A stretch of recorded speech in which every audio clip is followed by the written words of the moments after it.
Kamani stood at the entrance of a small tailoring shop and toy market, watching the morning crowd swirl past. The market was alive, matetas blaring music, vendors shouting over displays of vibrant kaitenj. He'd spent the night drafting designs by lantern light, hoping today would bring customers. Inside, Akinyi arranged the colorful dresses he'd sewn. She greeted him with her usual warm smile, her presence a quiet comfort in the chaos. Akinyi was doing her youth service in Nairobi, but made time for Kamani every day. She believed in his talent, even when he doubted himself. "Don't worry, Kamani," she said, straightening a dress on a hanger. "Big things start small." Kamani managed a grateful grin, but worry clouded his eyes. Rent was due and business was slow. He glanced at the ledger, numbers didn't lie. Still, with Akinyi by his side, hope flickered in his heart. As the sun climbed, the first customer walked in, drawn by Akinyi's infectious energy and the promise of something beautiful stitched by a dreamer in the heart of Nairobi. The days grew heavier as Kamani's debts piled up. Toy market buzzed, but few buyers stopped at his stall. Each night, he counted his dwindling shillings by candlelight, worry etched deep into his face. Mr. Otieno, the landlord, became a frequent, unwelcome visitor. He'd show up with his ledger, tapping the page where Kamani's name stood bold and unpaid. "If you can't pay by Friday, I'll have to rent the space to someone who can," he warned, his tone sharp as Nairobi's evening chill. Akinyi, sensing Kamani's growing despair, tried to comfort him. She offered part of her youth service stipend and cleaned the shop until it sparkled. "We'll find a way," she whispered, hiding her own fear. Desperate, Akinyi approached Mr. Otieno to plead for more time. But the landlord's proposal stunned her. He would forgive Kamani's rent if Akinyi spent just one night with him. Outraged and humiliated, she stormed out, her respect for the landlord shattered. Her mind raced with worry for Kamani, but she could never accept such a price. As dusk settled over the market, Nairobi's vibrant colors faded into shadows, and a storm of uncertainty brewed between two struggling hearts. Akinyi's heart pounded as she told Kamani about Mr. Otieno's vile offer. She expected shock and comfort, but Kamani's reaction left her cold. "It's just one night," Kamani muttered, eyes averted. "We're desperate, Akinyi. If the tables were turned, I'd do anything for you." Akinyi stared at him, disbelief flooding her. "You'd have me trade myself for rent," she whispered, tears stinging her eyes. Kamani's desperation hardened into anger. "What choice do we have? You say you believe in me, but you can't make this one sacrifice." Unable to bear the hurtful words, Akinyi fled the shop, her world spinning. Outside, the city's usual bustle felt distant, muffled by her pain. She wandered aimlessly, clutching her phone as dusk wrapped Nairobi in a cool, uncertain hush. That evening, she received a call from Mwangi, her old university friend. He'd always cared for her, but she'd never accepted his advances. Now, broken and alone, she picked up, her voice trembling. Mwangi listened, concern deep in his tone. When she confessed her need, he offered help without hesitation.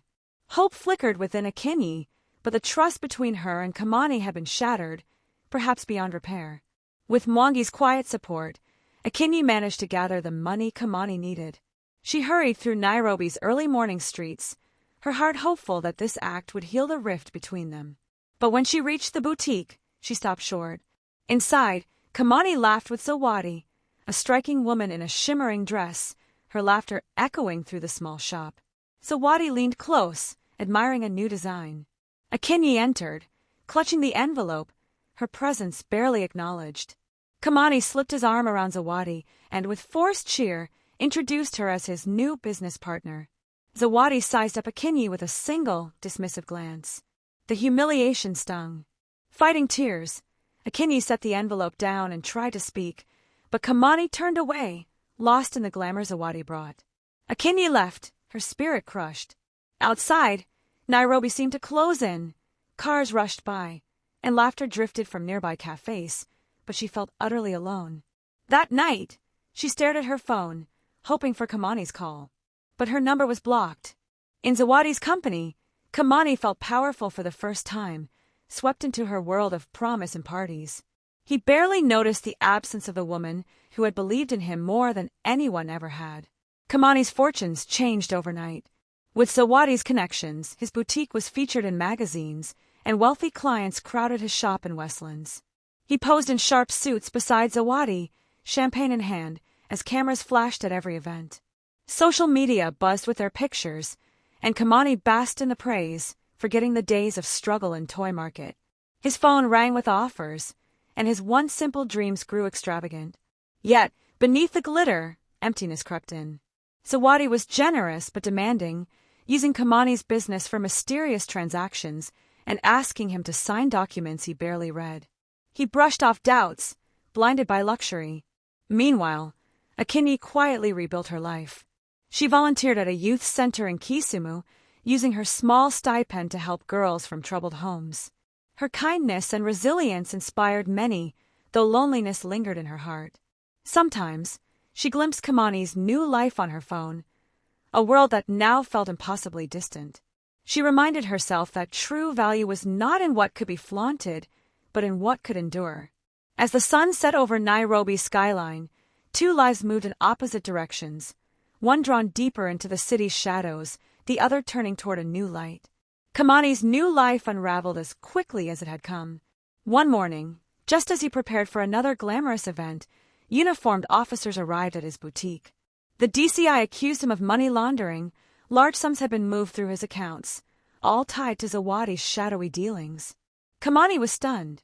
He tried to protest, but the evidence was overwhelming. Forged documents with his signature, suspicious invoices, and bank transfers he couldn't explain. Zawadi was gone, her phone off, her house empty, her social pages wiped clean. Behind bars, Kamani replayed every moment with her. He saw the red flags he'd ignored, seduced by the lifestyle she offered. Now, his so-called friends vanished. The luxury cars, the praise, even his business, all stripped away. Word spread quickly, and shame followed him like a second shadow.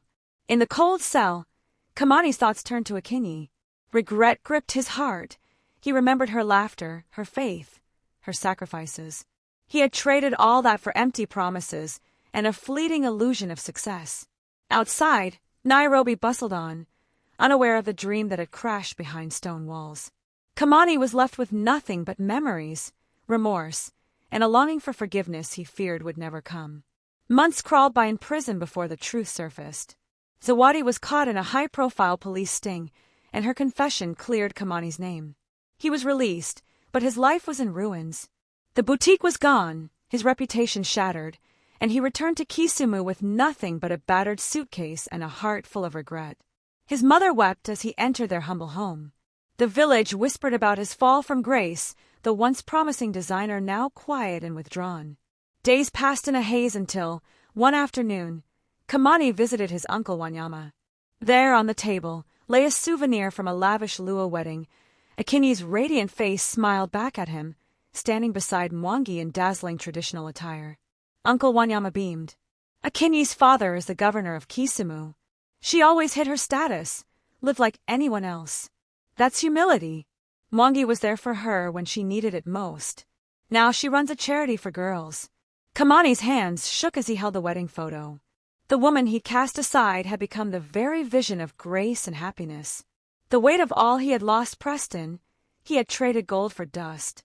He left his uncle's house in silence, realizing that sometimes the truest treasures are the ones we fail to see until they're far out of reach. Back in Kisumu, Kamani lived quietly, his once bright eyes now shadowed with humility. Each day, he worked on small tailoring jobs, sharing whatever he earned with his aging mother. The village gossiped less as time passed, but the ache in Kamani's heart remained. He often thought of Akinyi, her laughter, her loyalty, the gentle way she believed in his dreams.